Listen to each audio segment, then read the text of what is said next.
ఓటమి భయంతోనే ప్రత్యర్థులు తమపై లేనిపోని ఆరోపణలు చేస్తున్నారని విశాఖ ఉత్తర నియోజకవర్గం వైసీపీ అభ్యర్థి కేకే రాజు అంటున్నారు. తాను ప్రచారంలో దూసుకుపోతూ ఉంటే ఓర్వలేక కొందరు దుష్ప్రచారాలు చేస్తున్నారని తీవ్ర ఆగ్రహాన్ని వ్యక్తం చేశారు. సీఎం జగన్ అమలు చేస్తున్న పథకాలే తమను గెలిపిస్తాయని కేకే రాజు పేర్కొన్నారు. జగన్ తిరిగి సీఎం కావడం ఖాయమని చెబుతోన్న కేకే రాజుతో మా deputy input editor Vasu face to face. Visakha నగరంలో ఎన్నికల ప్రచారం ఊపందుకుంది. ముఖ్యంగా విశాఖ ఉత్తర నియోజకవర్గం కేకే రాజు గారు ప్రచారంలో దూసుకుపోతున్నారు. మనతో పాటు కేకే రాజు గారు. సార్, మీరు ఆది నుంచి కూడా ఇప్పుడే కాదు, గతం ఎంతో కాలంగా అసలు ప్రచారం కాకుండా ఎప్పుడు ప్రజల్లోనే ఉంటున్నారు, ప్రజలతోనే ఉంటున్నారు. ఇప్పుడు మరింత ప్రజలకు చేరువే విధంగా వెళ్తున్నారు. ప్రచారం ఏ విధంగా సాగుతుంది? తప్పకుండా ఈరోజు మా అందరికీ కలిసి వచ్చే అంశం ఏంటంటే, మా ముఖ్యమంత్రి వర్యులు గడిచిన 2022 మే 11వ తారీఖున రాష్ట్ర వ్యాప్తంగా కూడా గడప గడపకి మన ప్రభుత్వ కార్యక్రమాన్ని ప్రారంభించడం జరిగింది. ప్రజల ఆశీస్సులు, దేవుడు దైవ నిర్ణయం తెలీదు. కరెక్ట్గా 2024 మే 11వ తారీఖునే ఎన్నికల ప్రచారానికి తెరబడబడుతోంది. అంటే మాకు జగన్మోహన్ రెడ్డి గారు 2 సంవత్సరాల కాలం పాటు పూర్తిగా ఎన్నికలకి సంబంధించి సిద్ధం చేసి, మమ్మల్ని అందరినీ కూడా సిద్ధం చేసి, ప్రజలను కూడా మేము సిద్ధం అనే విధంగా మేము ప్రచారాన్ని సాగించడం జరిగింది. ఎందుకంటే ఈరోజు ప్రచారం విషయంలో మేము ఎప్పుడు కూడా ఏదో పెద్ద ఎత్తున అంగు ఆర్భాటాలతో ప్రజల దగ్గరికి వెళ్ళి ఏదేదో కబుర్లు చెప్పాల్సిన అవసరం అయితే లేదు. ముఖ్యమంత్రి గారి ఆదేశాలతో ఎప్పటికప్పుడు 2019 మే 30వ తారీఖు నుంచి ఆయన ముఖ్యమంత్రిగా ప్రమాణ స్వీకారం చేసిన నాటి నుంచి ఈ రోజు వరకు కూడా ఎమ్మెల్యేలు కావచ్చు, ఎంపీలు కావచ్చు, మంత్రులు కావచ్చు, జిల్లా పరిషత్ చైర్మన్లు కావచ్చు, మేయర్లు కావచ్చు, వైఎస్ఆర్ కాంగ్రెస్ పార్టీలో ఉన్న ప్రతి ప్రజాప్రతినిధి కూడా ఎప్పటికప్పుడు ప్రజలకు అందుబాటులో ఉండి ప్రజాక్షేత్రంలో పర్యటించి ప్రజల యొక్క సమస్యలు తెలుసుకుని వారి దగ్గర నుంచి వినతులు, విజ్ఞప్తులు స్వీకరించి ప్రతి సమస్య కూడా పరిష్కరించడానికి మేము కృషి చేస్తాం జగన్మోహన్ రెడ్డి గారి ఆదేశాలతో. ముఖ్యంగా గడప గడపకి మన ప్రభుత్వ కార్యక్రమం ద్వారా నేను గడప గడపకి మన ప్రభుత్వ కార్యక్రమం లేకముందు గుడ్ మార్నింగ్ నార్త్ పేరుతో వారానికి 3-4 రోజులు కాన్స్టిట్యున్సీలో పర్యటించేవాడిని. గడప గడపకి మన ప్రభుత్వ కార్యక్రమం ద్వారా ప్రతి గడప తొక్కాం, ప్రతి తలుపు తట్టాం, అందరితోనూ కూడా మమేకమయ్యాం. ప్రజలందరితో కూడా నాకు అందరితోని కూడా పరిచయం ఉంది. ప్రతి ఓటర్తోని కూడా ఈరోజు 90% పైగా ఓటర్లను కూడా నేను వ్యక్తిగతంగా ఈ నియోజకవర్గంలో కలిశాను. సో ఈ నియోజకవర్గానికి సంబంధించి కేకే రాజు అనేవాడు ఎప్పుడు ఓడిపోయినా సరే ప్రజలకు అందుబాటులో ఉన్నాడు. ఏదైనా సమస్య వస్తే స్పందిస్తాడు, ఆ సమస్య పరిష్కారానికి కృషి చేస్తాడు.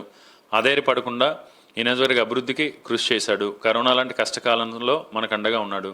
ఎల్జీ పాలిమర్స్ లాంటి విపత్తు వచ్చినప్పుడు ఈ నియోజకవర్గంలో సాహసంతో తన ప్రాణాలు కూడా పక్కన పెట్టి ఎలాంటి భయం లేకుండా ఈ నియోజకవర్గ శ్రేయస్సు కోసం ప్రజలందరినీ కూడా అప్రమత్తం చేసి ఆందోళన గురి కాకుండా ఆ రోజు ఒక లీడ్ తీసుకున్నాడు. ఇవన్నీ కూడా నాకు పాజిటివ్ ఉన్న దృక్పథాలు. తప్పకుండా నేను ఈరోజు అన్నిటికంటే కూడా ముఖ్యంగా ఈరోజు నాకు నచ్చిన అంశం ఏంటి, ఎన్నికల్లో చాలా గర్వంగా ఫీల్ అయ్యేది ఏంటంటే, మొట్టమొదటిసారి నాకు తెలిసి ఈ దేశ చరిత్రలో, భారతదేశ రాజకీయ చరిత్రలో ఏ పార్టీ అయినా ఎన్నికలు వెళ్ళేటప్పుడు మేము అది చేస్తాం, ఇది చేస్తామని చెప్తూ వెళ్తూ ఉంటారు. అదేవిధంగా వ్యతిరేకత ఓటు మీద కొన్ని పార్టీలు అధికారాన్ని కోల్పోవడం జరుగుతుంది. అలాంటి సందర్భాలు ఉంటాయి. కానీ మొట్టమొదటిసారి ఒక నాయకుడు, ఒక ముఖ్యమంత్రి నేను మంచి చేసేననిపిస్తే, నా వల్ల ఈ రాష్ట్రానికి మేలు జరిగిందనిపిస్తే, ఈ రాష్ట్రం నా వల్ల అభివృద్ధి చెందిందనిపిస్తే, భవిష్యత్తులో ఈ రాష్ట్రానికి మేలు జరుగుతుందనిపిస్తే నాకు ఓటు వేయండి అంటే పాజిటివ్ ఓటుతో ఎలక్షనీరింగ్ చేసి ప్రచారం చేస్తున్న ఏకైక నాయకుడు ఒక వైఎస్ జగన్మోహన్ రెడ్డి గారు మాత్రమే. ఈరోజు ఆయన అలా ఓటు అడగలుగుతున్నారంటే ఆయనలో ఉన్న ఆత్మవిశ్వాసం, ప్రజలకి మంచి చేయబట్టి, ప్రతిక్షణం ప్రజాహితం కోసం ఆయన పాటుపడబట్టి ఈరోజు చాలా ధైర్యంగా, దమ్ముతో ప్రజలు ఆ విధంగా ఓటు అభ్యర్థిస్తున్నారు. అది పక్క పార్టీ చూసుకుంటే ఈరోజు ఏం చేశారో చెప్పి ఓటు అడగలేని పరిస్థితి, తప్పుడు వాగ్దానాలు, తప్పుడు హామీలు, ఏదో అనైతిక పొత్తులుతో ఈరోజు కూటమి సంబంధించి బీజేపీ, జనసేన, తెలుగుదేశం పార్టీ కూటమి అభ్యర్థిస్తున్నారు. కూటమి అన్నారు. ఇప్పుడు ఇక్కడ కూడా మీ అభ్యర్థి కూటమే. గత మాజీ ఎమ్మెల్యే కూడా చాలా బలంగా రాబోతున్నాం, మాదే గెలిపని కూడా వాళ్ళు చెప్పే పరిస్థితి మీరేమంటారు? అంటే ఏ రకంగా గెలుస్తారు? ఓ పని చేయమనండి. ఇప్పుడు మేము అది చేయలేదు, ఇది చేయలేదు అంటున్నారు కదా. 2014లో బీజేపీ, జనసేన, తెలుగుదేశం పార్టీకి సంబంధించిన మేనిఫెస్టో ఉంది కదా, అది పట్టుకుని రమ్మనండి. మేము 2019లో మా పార్టీకి సంబంధించిన మేనిఫెస్టో పట్టుకుని వస్తాం. ఆ మేనిఫెస్టోల అంశాలు మీరు అమలు ఏం చేశారో చెప్పండి, మేమేం చేసామో చెప్పండి. మేము 2014 నుంచి 19 వరకు కూడా ఇచ్చిన హామీలన్నీ కూడా నెరవేర్చాం.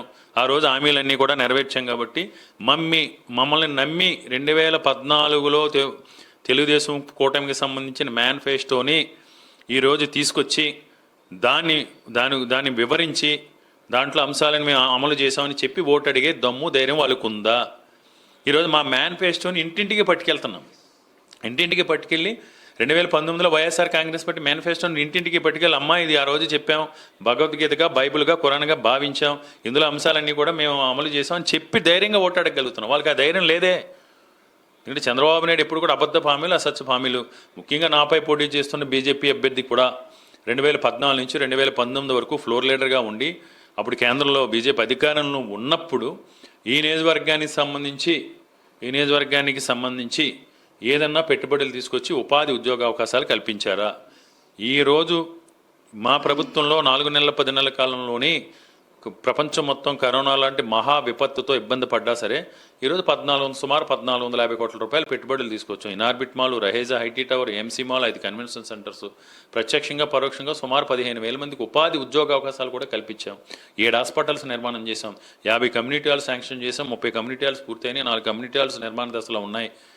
స్కూల్స్ అన్నీ కూడా రెనోవేట్ చేసాం. 4 స్కూల్స్ని స్మార్ట్ సిటీ స్కూల్స్ కింద అభివృద్ధి పరిచాం. సో ఇవన్నీ రోడ్స్ అన్నీ 25 సంవత్సరాలు ఉన్న రోడ్, అది ప్యారలల్ రోడ్ హైవేకి ఆర్ఎన్బి జంక్షన్ నుంచి ఏఎస్ఆర్ స్టాట్యూ వరకు అద్భుతంగా అభివృద్ధి చేశాం. దానివల్ల ఈరోజు అంతా ఏరియా మొత్తం ఉంది. గత ఎన్నికల్లో మీరు ఇదే నియోజకవర్గం పోటీ చేసినప్పుడు కూడా గంటా శ్రీనివాసరావు గెలవడం జరిగింది. కానీ దాదాపు 3-4 సంవత్సరాలు కూడా ఆయన ఎక్కడ కూడా కనిపించలేదు. మీరే ఎమ్మెల్యేగా ఉన్నారు, మీరే ఎమ్మెల్యేగా ప్రజలు భావించారు. మరి ఇప్పుడు చాలా ఈ అభివృద్ధి చేశారని చెప్తున్నారు. ఈ అభివృద్ధి మిమ్మల్ని గెలిపిస్తుంటారా? తప్పకుండా. నేను మా ముఖ్యమంత్రి గారు ఏ విధంగా ఎదుగుతున్నారో అదేవిధంగా నేను కూడా రెండే అంశాలతో నేను ఓటు అభ్యర్థిస్తాను అనుకున్నాను. ఒకటి పాజిటివ్ అంటే నేను గడిచిన 4.5 సంవత్సరాలుగా ఓడిపోయిన ఓటమిని లెక్క చేయకుండా మీకు ప్రభుత్వం అందించే సంక్షేమ పథకాల అమలు విషయంలో మీకు నేను అందుబాటులో ఉండి మీకు సేవ చేశాననిపిస్తే, భవిష్యత్తులో సేవ చేస్తాడు కేకే రాజు నిజాయితీతో అనిపిస్తే, కేకే రాజు అందుబాటులో ఉంటాడు, మీ సమస్యలు సక్రమంగా స్పందించాడు అనిపిస్తే నన్ను ఆస్వాదించండి. తప్పకుండా మీరు కల్పించిన అవకాశాన్ని 100% కూడా సద్వినియోగం చేసుకుని నాకున్న ప్రతి అవకాశాన్ని కూడా ప్రతి అధికారాన్ని కూడా ఈ నియోజకవర్గ ప్రజల శ్రేయస్సు కోసం, ఈ నియోజకవర్గ అభివృద్ధి కోసం నేను వెచ్చిస్తానని ప్రజలకి మాటిచ్చి ఓటు అడగబోతున్నాను. రెండో అంశం ఏంటంటే ఇక్కడ పోటీ చేస్తుంది బీజేపీ. కాబట్టి విశాఖపట్నం అంటే కేంద్ర ప్రభుత్వ సంస్థ, విశాఖపట్నం అంటే విశాఖపట్నం స్టీల్ ప్లాంట్, విశాఖపట్నం అంటే విశాఖపట్నం పోర్ట్ ట్రస్ట్, విశాఖపట్నం అంటే షిప్ యార్డ్. ఈరోజు ఏదైతే బీజేపీ పార్టీ పోటీ చేస్తుందో బీజేపీ పార్టీకి సంబంధించి విధానాలు అన్నీ కూడా ప్రైవేటీకరణ సంబంధించినవి. ఈరోజు బీజేపీ పార్టీ బీజేపీ పార్టీకి కనుక ఓటు వేస్తే విశాఖపట్నం స్టీల్ ప్లాంట్ ప్రైవేటీకరణ విషయంలో వారికి మనం ఆమోదం తెలిపినట్టే. పొరపాటున బీజేపీ పార్టీ కనుక ఓటు వేస్తే విశాఖపట్నం పోర్ట్ ప్రైవేటీకరణ విషయంలో మనం ఆమోదం తెలిపినట్టే. పొరపాటున బీజేపీ పార్టీ కనుక ఓటు వేస్తే వైజాగ్ షిప్ యార్డ్ ప్రైవేటీకరణ మనం ఆమోదం తెలిపినట్టే. మనం తప్పుజారి బీజేపీ పార్టీ కనుక ఓటు వేస్తే వైజాగ్ రైల్వే జోన్ విషయంలో కానీ, ఎగ్జిక్యూటివ్ క్యాపిటల్ విషయంలో కానీ మనం వారికి తలొగ్గినట్టే. కాబట్టి మన ప్రాంత ఆత్మాభిమానాన్ని, మన ప్రాంత ఆత్మగౌరవాన్ని కూడా చాటుకుంటూ మన ఏదైతే ఆకాంక్షలు ఉన్నాయో, మన ఏదైతే అభిలాషలు ఉన్నాయో దాన్ని ప్రతిబింబించే విధంగా మనం ఇచ్చే తీర్పు ద్వారా ఇక్కడ పోటీ చేస్తున్న బీజేపీ అభ్యర్థిని వ్యక్తిగతంగా కాదు, బీజేపీ అభ్యర్థిని చిత్తుగా ఓడించి తద్వారా మన ఆకాంక్షల్ని, అభిప్రాయాల్ని, మన ఆత్మగౌరవాన్ని కూడా ఢిల్లీలో ఉన్న బీజేపీ పెద్దలకు కూడా ఒక మెసేజ్ ఇచ్చే విధంగా ఒక తీర్పు ఇవ్వమని నేను ఓటర్లను అభ్యర్థిస్తున్నాను. నేను నిజాయితీతో కూడిన అభ్యర్థన. దీన్ని ఈ నియోజకవర్గంలో ఉన్న ప్రజలు కావచ్చు, మేధావులు కావచ్చు, నిరుద్యోగ యువకులు కావచ్చు, విశాఖపట్నాన్ని ప్రేమించేవారు కావచ్చు, ఉత్తరాంధ్ర ప్రాంతాన్ని ప్రేమించేవారు కావచ్చు, అందరూ కూడా స్వాగతిస్తూ ఉన్నారు. మా ఎజెండా అదే. నేను నా విషయంలో మట్టుకు నేను చెప్పేది కూడా నేను మీకు అందుబాటులో ఉన్నాను అనిపిస్తే మాత్రమే నన్ను ఆస్వాదించని అడుగుతా ఉన్నాను. చివరిగా సార్, ప్రతిపక్షాలు మీ మీద వ్యక్తిగతంగా కొన్ని ఆరోపణలు చేస్తున్నారు, చాలా ఆరోపణలు చేస్తున్నారు నియోజకవర్గంలో కూడా. దానికి మీరే సమాధానం ఏంటి? ఓటమి భయంతో మాత్రమే, ఓడిపోతామని భయంతో మాత్రమే వ్యక్తిగత హననానికి పాల్పడతారు. సో నేను అదే చెప్తా ఉన్నాను. నా గురించి ల్యాండ్ గ్రాబర్ అన్నారు, కబ్జాకోర్ అన్నారు. ఒక్క చోట ఎక్కడైనా 1 సెంటు భూమి దమ్ము ధైర్యం ఉంటే, నేను కబ్జాకోర్ అనే నాయకులు నేను అడుగుతాను, మీకు దమ్ము ధైర్యం ఉంటే, నిజాయితీ ఉంటే, నిబద్ధత ఉంటే ఒక్క సెంటు కేకే రాజు కబ్జా చేసిన భూమిని తీసుకు చూపించండి. సొల్లు కవర్లు కాదు, పకోడీ కవర్లు కాదు, ప్రజలు వింటున్నారు కదా అని. రెండోది, నేను ప్రొటెస్ట్ చేసింది 2 సార్లు కూడా విశాఖపట్నం నగరం కోసం ప్రొటెస్ట్ చేశాను, ఉత్తరాంధ్ర ప్రాంత భవిష్యత్తు కోసం ప్రొటెస్ట్ చేశాను. ఉత్తరాంధ్ర ప్రాంత ప్రజల ఆకాంక్ష, అభిలాష విశాఖపట్నం పరిపాలనా రాజధాని కావాలనేది. నేను అందులో భాగస్వామిని అయ్యాను. నేను చాలా ఇప్పటికీ కూడా చెప్తున్నాను, ఉత్తరాంధ్ర పరిపాలనా రాజధాని సాధన కోసం, ఉత్తరాంధ్ర ప్రాంత అభివృద్ధి కోసం, విశాఖపట్నం అభివృద్ధి కోసం నేను ఎలాంటి పోరాటానికైనా సిద్ధం. ఈ ప్రాంత అభివృద్ధిని అడ్డుకునే ఎవరినైనా సరే నేను ప్రతిఘటించి తీరుతాను. ఈ ప్రాంతంలో మేము ఇక్కడ పెరిగాం, ఈ ప్రాంతాన్ని ప్రేమిస్తున్నాం, ఈ ప్రాంత అభివృద్ధిని ఆకాంక్షిస్తున్నాం. కాబట్టి చంద్రబాబు నాయుడు గారు అడుగడుగునా ఉత్తరాంధ్ర ప్రాంతానికి ద్రోహం చేసి ప్రాంత అభివృద్ధికి అడ్డుకట్ట వేశారు. కాబట్టి పరిపాలనా రాజధాని విషయంలో మీ స్టాండ్ ఏంటో చెప్పండి, మీ అభిప్రాయం చెప్పండి. మా ఉత్తరాంధ్ర గడ్డ మీద అడుగు పెట్టే ముందు మీ అభిప్రాయం చెప్పి మీరు ఇక్కడ అడుగు పెట్టండి అని శాంతియుతంగా ఉత్తరాంధ్ర ప్రాంతంలోని నిరుద్యోగ యువతీ యువకుల్ని, మేధావులందరి సమక్షంలోని కూడా ఆ రోజు మేము శాంతియుతంగా ప్రొటెస్ట్ చేశాం. ప్రొటెస్ట్ చేసి తిరుగుటపాలో చంద్రబాబు నాయుడు గారిని వెనక పంపించాం. మేము చేసిన దాంట్లో కారణం ఉంది, ఆత్మాభిమానం ఉంది, ఆత్మగౌరవం ఉంది. ఆ రోజు మేము ఎక్కడ కోడిగుడ్లతో కానీ టమాటాలతో కానీ మేము ఎవరిపైన కూడా దాడి చేయలేదు. పశ్చిమ గోదావరి జిల్లా మాజీ జిల్లా పరిషత్ చైర్మన్ ముళ్ళపూడి బాపిరాజ్ అనే వ్యక్తి ఇక్కడికి వచ్చి ఉత్తరాంధ్ర ప్రాంత వాసుల్ని, మహిళల్ని నోటికొచ్చిన విధంగా దుర్భాషలాడితే అది మీకు గుర్తుకు రాలేదా? అంటే ఉత్తరాంధ్ర ప్రాంత నిరుద్యోగ యువకులు, ఉత్తరాంధ్ర ప్రాంత మహిళలు అంత చులకనగా మాట్లాడుతున్నారా?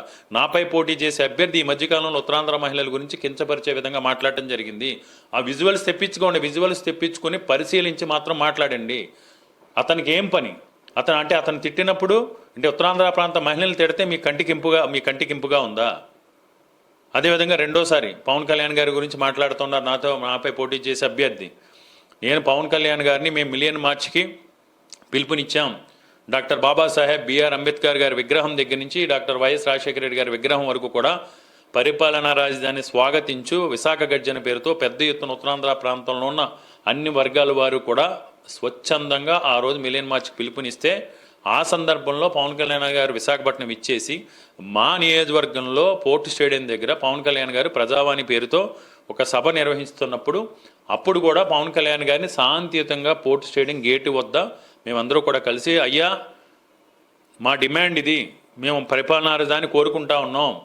పరిపాలనా రాజధాని వల్ల మా ప్రాంతానికే కాదు, విశాఖపట్నంలో వనరుల దృష్ట్యా, విశాఖపట్నంలో ఉన్న అన్ని రకాల వసతుల దృష్ట్యా, విశాఖపట్నానికి ప్రపంచంతో ఉన్న కనెక్టివిటీ దృష్ట్యా విశాఖపట్నం పరిపాలనా రాజధాని అయితే యావత్ ఆంధ్రప్రదేశ్ రాష్ట్రానికి కూడా ఆర్థిక పరిపుష్టత తీసుకురాగల శక్తి సామర్థ్యాలు విశాఖపట్నానికి ఉన్నాయి.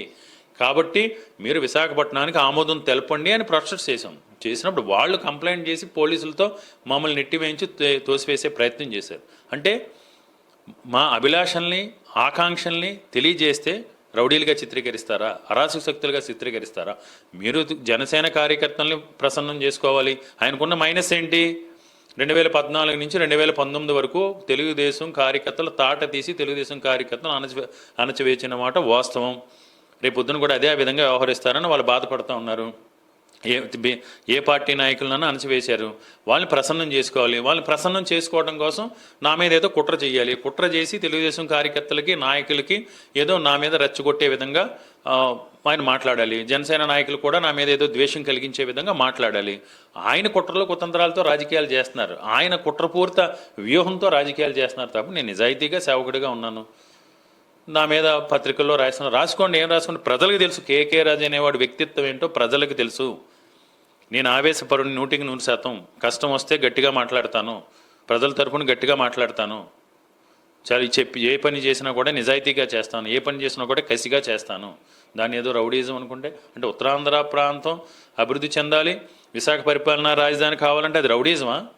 ఏం మాట్లాడతారండి? తప్పు కదా. వ్యక్తిత్వానికి పాల్పడితే ఎవరు కూడా సహించరు. ఎందుకంటే నా మీద మంచి అభిప్రాయం నియోజకవర్గ ప్రజలు ఉంది. అన్నిటికంటే కూడా మంచి క్యాడర్ ఉంది విశాఖ ఉత్తర నియోజకవర్గంలో. ఇంకా ఆయనకు తెలుసో తెలీదో నా క్యాడర్ నేను చాలా కంట్రోల్ చేస్తూ ఉన్నాను. ఏంటి సార్ మీరు ఊరుకుంటున్నారు, ఏది పడితే అది మాట్లాడితే వద్దు. మనం గెలుస్తున్నాం, గెలుస్తూ తీరుతున్నాం, భారీ మెజార్టీతో గెలవబోతున్నాం. కాబట్టి ప్రజలు మనం ఆశ్రదిస్తున్నారు, ప్రజలు మన పక్షాన ఉన్నారు, ప్రజలు మనతో ఉన్నారు, ప్రజల కోసం మనం సేవ చేస్తున్నాం. కాబట్టి సమన్వయంతో మనం నిజాయితీగా నిబద్ధతతో ఎన్నికలకు వెళ్దాం. అదే మా కార్యకర్తలకి నాయకులకి చెప్పి నేను ఎన్నికల ప్రచారంలో పాల్గొంటూ ఉన్నాను. ఇది మొత్తానికి కేకే రాజు గారు చాలా ఆత్మవిశ్వాసంతో చెప్తున్నారు. తను నిజాయితీగా పోటీ చేయబోతాను, నిజాయితీగా గెలిపించని చెప్తున్నారు. ప్రత్యర్థి అయినటువంటి విష్ణుకుమార్ రాజు కానీ లేకపోతే కూటమి అభ్యర్థులు కానీ చేసే ఆరోపణలు ఒక్కటి నిరూపించిన ఛాలెంజ్ చేస్తున్నారు. ఎట్టి పరిస్థితులు కూడా ప్రజల కోసం, ఉత్తరాంధ్ర కోసం తాను అభివృద్ధి పాటుపడుతున్నారు తప్ప ఉత్తరాంధ్ర అడ్డుకుంటే మాత్రం తాను సహించేదని కూడా హెచ్చరించే పరిస్థితి కనిపిస్తుంది. కెమెరా పర్సన్ స్వామితో వాసు, ఐ న్యూస్, విశాఖ.